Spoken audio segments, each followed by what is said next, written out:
abusive to my mother, so needless to say, for most of my younger years, I was angry.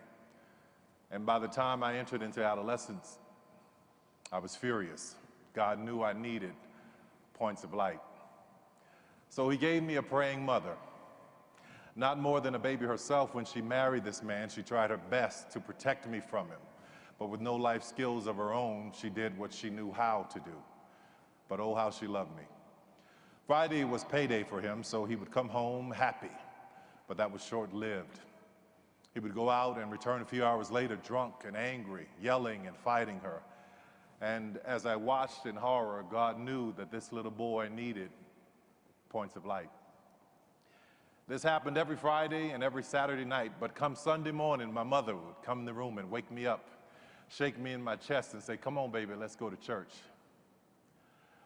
When we get there, I would see my mother up in the choir singing, happy, rocking, talking about, "Thank you, Jesus." I remember being a little boy wanting to know this God, this Jesus that made my mother so happy. She said, "Baby, I'm gonna teach you how to be a Christian, the real one. You know, the ones with flaws, that makes mistakes, the ones that God himself used in the Bible, that kind. Not these perfect pretending holy rollers," she called them, you know. She taught me that God loved me, and oh, what a point of light he has been for me. Now, I'm sorry, I know it's not politically correct to talk about God and faith these days, but oh well, they gave me a microphone. Thank you for allowing me to be myself. It was my mother teaching me about God and faith that allowed me to forgive my father and also to be able to understand them both. Now that I'm older, I realize that my parents had no examples.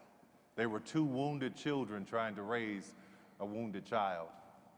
Years later, I would enter into show business not knowing that I was carrying a desire to share what I had learned and witnessed growing up.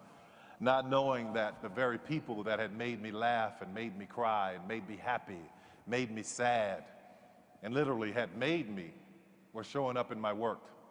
Their lives, their stories, their hopes, their dreams, their despair were all on display in my films and my storytelling. I only wanted to bring laughter and light now because I had seen so much darkness growing up.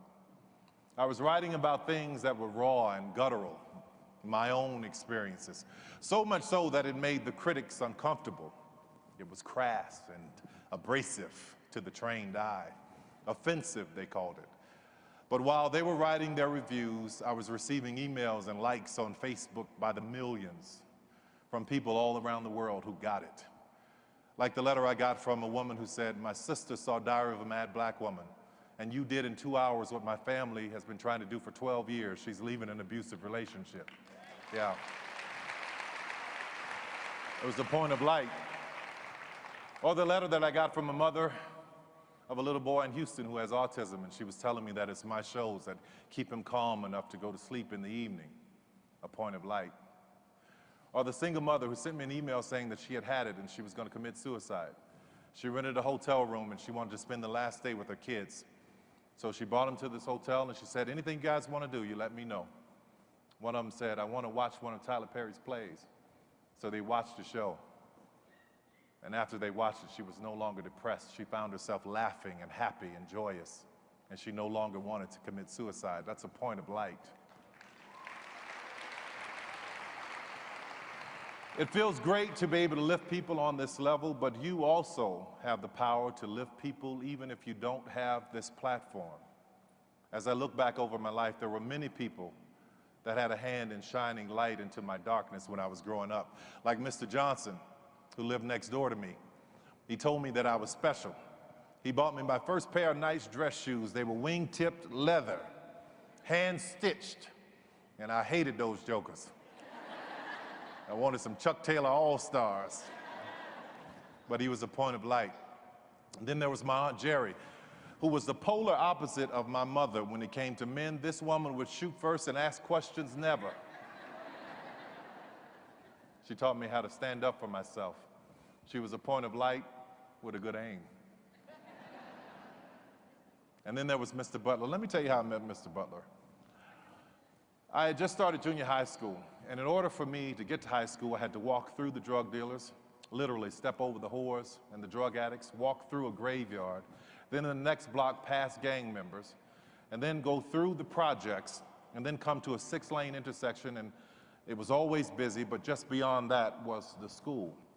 Well, one day as I'm approaching this intersection, I hear this voice saying, "Will someone help me cross?"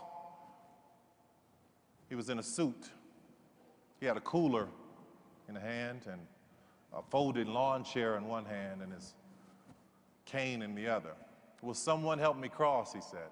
People kept ignoring him, walking past him with their busy lives. We were poor, but we were busy. I don't know why poor people are so busy. I said, "I'll help you," in my 13-year-old changing voice. He said, "Well, thank you, son. May I have your shoulder?" I wish I had time to talk about giving your shoulder to somebody. I said, "Yes, sir." He said, "Don't trick me now." I said, "No, sir, I won't." We crossed the street. I asked him where he was going. He told me that he was going to my school to sell praline candies to the kids. So I helped him to the school, and he said thank you, and he told me that God would bless me for my kindness. He and I became friends. We took that walk every day. I came out of school one afternoon, and there he was sitting outside in that lawn chair selling praline candies, 25 cents. And I saw one of the kids try to buy candy, right? And they gave Mr. Butler $1, and they told him it was a $5 bill. I stepped in and I said, "Mr. Butler, this is a scam." Needless to say, I had a lot of enemies at that school. But it didn't matter. I was glad to do it. You see, Mr. Butler was one of the first men in my life to see me. And what made it all the more special is that he was blind. He was a point of light. One morning I was late meeting him, and as I walked up to the intersection, I could see Mr. Butler standing there, not saying a word. So I tipped up behind him and I said, "I'm not going to say anything. I'm just going to wait to see what happens." He said, "I know you're there, son." I said, "Yes, sir, I am." I said, "I didn't hear you saying, 'Will someone help me cross?'" He said, "No, I was listening for you." I said, "You were?" He said, "Yes. Sometimes in life, son, when you pray and you've said all you can say, all you have to do is stand and wait and listen." What a point of light he was.